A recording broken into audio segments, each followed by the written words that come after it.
فرمائی اور ہمیں اس کا ایک پارٹ، ایک جز، ایک حصہ بنایا۔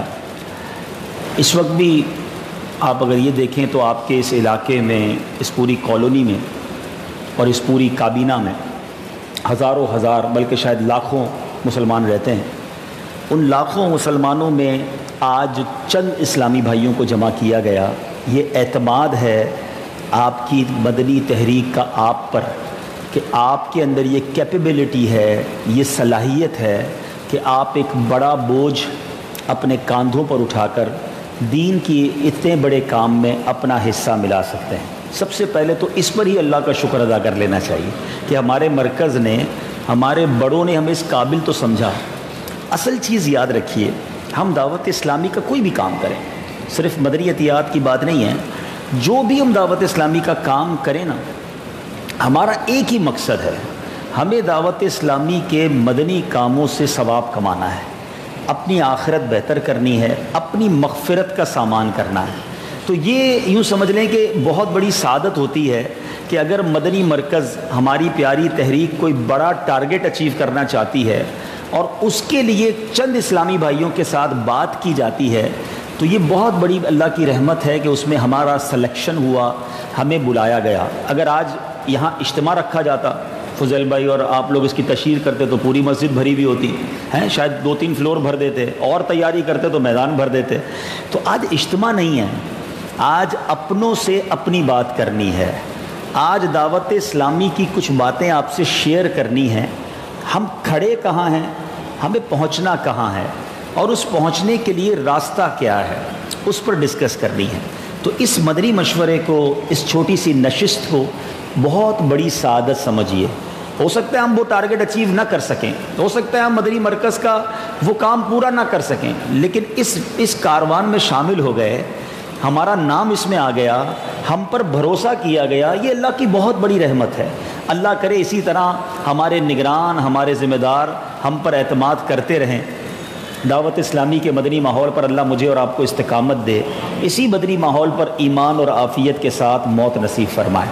میں صحیح بات بتاتا ہوں، جیسے پچھلے دنوں، آج سے کچھ عرصہ پہلے حاجی زمزم کا جب جنازہ ہوا تھا، اس سے پہلے مفتی فاروق صاحب کا جنازہ ہوا، جب اس طرح کے ذمہ داران کے جنازوں میں شرکت کی نا، تو احساس ہوا کہ، اور اس کے علاوہ ایسے لوگوں کے جنازے میں بھی شرکت کی جو دعوت اسلامی کے مدنی ماحول میں تھے مگر پھر کسی طرح دور ہو گئے، پھر ان کا انتقال بھی ہوا، لیکن احساس ہوا کہ اس مدنی ماحول میں آنا بہت بڑی سعادت ہے، لیکن اس سے بڑی سعادت یہ ہے کہ بندے کا انتقال اسی مدنی ماحول پر ہو جائے، دنیا سے جائے تو یہ ماحول ہاتھ میں ہو، کیونکہ یہ فیملی ہے نا، یہ جو دعوت اسلامی کی فیملی ہے، جو اللہ تعالیٰ نے مجھے اور آپ کو جو فیملی دے دی ہے، جو کروڑ لوگ ہیں، یہ مرنے کے بعد بھی یاد رکھتے ہیں۔ مجھے بتاؤ دنیا میں ایسا کون سا پیر ہے کہ جو جب بھی مدنی مذاکرہ کرے اس میں اپنے مریدوں کو یاد رکھے، اپنے مرحوم مریدوں کو ثواب پہنچائے، اپنے سارے مریدین کو ثواب بخشے، اپنی زندگی کی ساری نیکیاں۔ اگر آپ غور سے امیر اہل سنت کی وہ دعا سنیں نا جو آپ ایصال ثواب کرتے ہیں، اس میں میں اور آپ سارے ہی شامل ہیں، دعوت اسلامی کے مبلغین، مبلغات، کام کرنے والے، پھر تخصیص ہو جاتی ہے کہ فلاں مہینے قافلے میں سفر کرنے والے تو فلاں کام کرنے والے، لیکن وہ بھولتے نہیں ہیں۔ یقین کریں ہماری زندگی ہم بیچ دینا تو امیر اہل سنت کا یہ احسان نہیں چکا سکتے۔ اور میں آپ کو ایک بہت اندر کی بات بتاتا ہوں، آج میرا موضوع یہ نہیں ہے، نکل چلی بات، لیکن پیر کی بات نہ کریں تو بات پوری نہیں ہوتی ہے۔ مجھے الحمدللہ کئی بار یہ سعادت ملی ہے کہ ویری نیکسٹ ٹو امیر اہل سنت، بالکل امیر اہل سنت کے برابر میں بیٹھ کر مجھے افطار کی دعا کرانے کی، آپ نے دیکھا ہوگا، سعادت ملی کبھی کبھی۔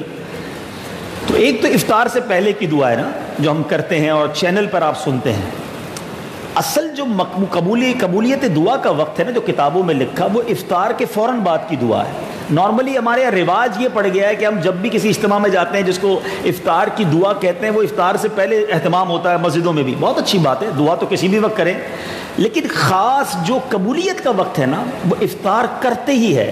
تو آپ نے دیکھا ہوگا کہ امیر اہل سنت 2 گھونٹ 3 گھونٹ پانی پی کے پھر دعا کرتے ہیں، وہ مائک پر ریلے نہیں ہوتی دعا، لیکن چونکہ مجھے بالکل برابر میں بیٹھ کر میں کئی بار کان لگائے ہیں، تو امیر اہل سنت کو کئی بار میں نے اس خاص وقت میں اپنے مریدوں کے لیے دعا کرتے دیکھا ہے۔ میمنی میں دعا کرتے ہیں، یا اللہ مجھے بدے مریدین کے بخشی دے، یا اللہ مجھے مریدین کی مغفرت کری دے، یا اللہ انہیں جو ایمان سلامتی تو اسے دعا کرا تو۔ یقین کریں خرید لیتے ہیں. ایسا پیر مل گیا, ایسا دامن مل گیا جو بھولتے ہی نہیں ہیں. ہم شاید ان کے لیے اتنی دعائیں نہیں کرتے, میں صحیح بتا رہا ہوں.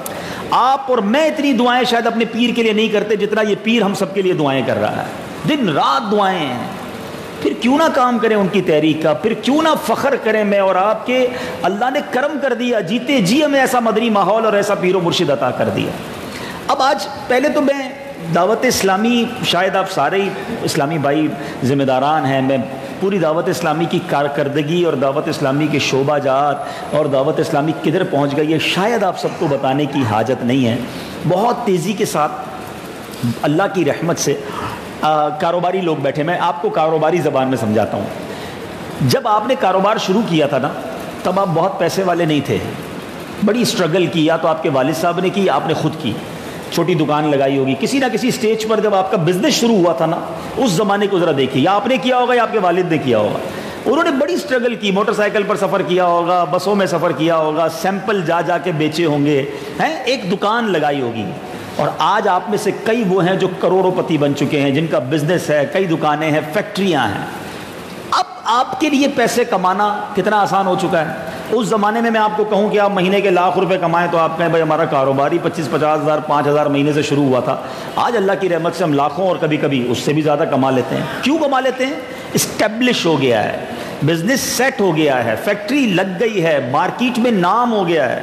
پوائنٹ سمجھ رہے میرا؟ وہ وقت اور اس وقت میں بہت فرق آ گیا. یعنی اب آپ کو بڑا ایزی ہو گیا کام کرنا.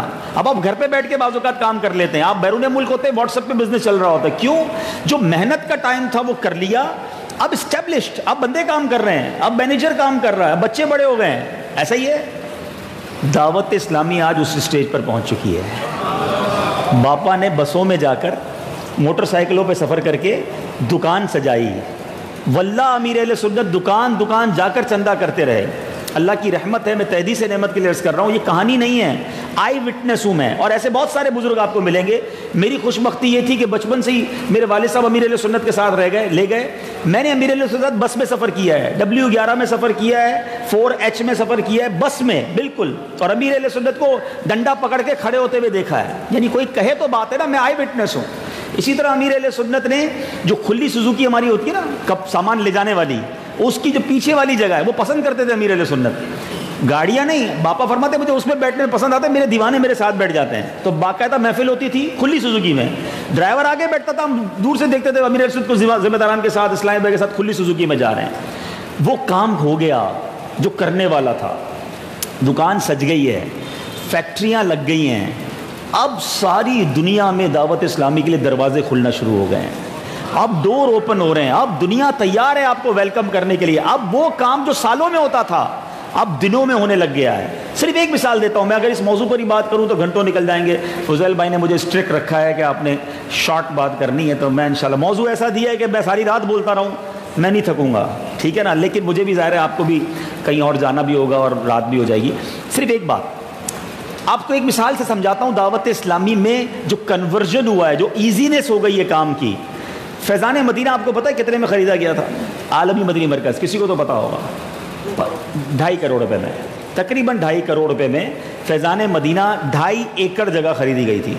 اور مجھے پتا ہے ہماری میمنی میں کہتے ہیں اچھا اچھی ہوا, مطلب پسینے آ گئے تھے وہ 2.5 کروڑ کرنے میں, کیونکہ آج سے یہ تقریباً 20-25 سال پرانی بات تھی. یعنی کئی بار ایسا ہوا کہ امیر اہل سنت فیضان مدینہ میں, یا پہلے گلزار حبیب میں ہوتا تھا یہ, کیونکہ فیضان مدینہ میں تو ہم شفٹ نہیں ہوئے تھے, تو گلزار حبیب میں جیب خالی کرواتے تھے کہ جتنے آئے ہو نا سب جتنے پیسے ڈال دو.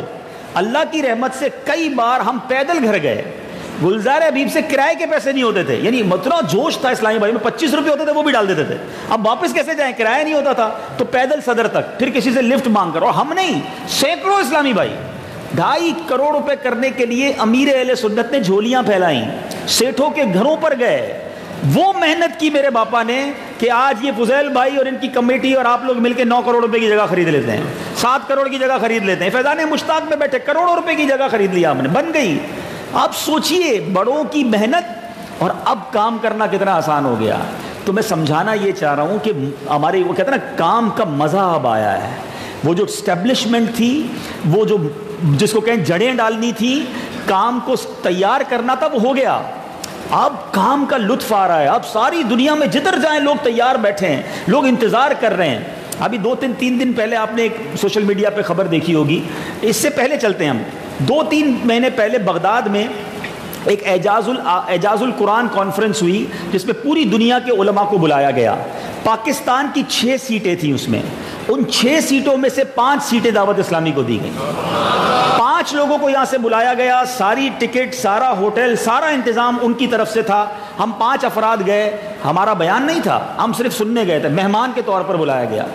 اب ایک نئی کانفرنس ہوئی انڈونیشیا میں جس کا نام ورلڈ صوفی فورم تھا، پوری دنیا سے صوفیاء کرام کو جمع کیا گیا۔ اس کانفرنس میں شرکت کے لیے امیر اہل سنت کو دعوت نامہ آیا کہ امیر اہل سنت آئیں اور ان تمام دنیا کے صوفیاء کرام کے سامنے بیان فرمائیں۔ اسپیچ کا موقع دیا گیا، اور ایک خادم بھی، یعنی امیر اہل سنت اور ان کا ایک خادم ٹوٹلی اسپانسرڈ ہماری طرف سے ہوگا۔ آپ جکارتا آئیں اور آپ آ کر اس کانفرنس سے خطاب فرمائیں۔ امیر اہل سنت نے اپنے نمائندے کے طور پر ماشاءاللہ ان کو بڑا پیارا رپلائی دیا اور نمائندے کے طور پر میرا نام دیا۔ اب کمال دیکھیے گا، دنیا بھر کے صوفیاء کرام آئے، سب کو انہوں نے ٹاپک دیا کہ آپ صوفی تصوف پر، فلاں علم پر تقریر کریں۔ بڑے بڑے علماء تھے، اگر ہمیں بھی ایسا کوئی ٹاپک دے دیتے تو بڑا مشکل ہو جاتا، اتنے بڑے علماء کے سامنے ہم کیا تصوف پر بیان کرتے۔ ہمیں انہوں نے موضوع کیا دیا کہ آپ آ کر بتائیں کہ صوفیت کو پھیلانے کے لیے دعوت اسلامی نے دنیا بھر میں کیا کام کیا ہے۔ اب جو میری نوکری سارا سال رہتی ہے دعوت اسلامی اور مدنی چینل بیان کرنا، اگر وہی مجھے دنیا کے سامنے بیان کرنے کا موقع دیا، جیسی ٹاپک ملا میں نے تو اپنی مجلس کو کہا ہم نے میلہ لوٹ لینا ہے۔ اب ہمیں وہی کام دے دیا جو سارا سال ہم کرتے ہیں۔ ہم نے عربک پریزنٹیشن تیار کی، ہم نے عربک اسپیچ تیار کی۔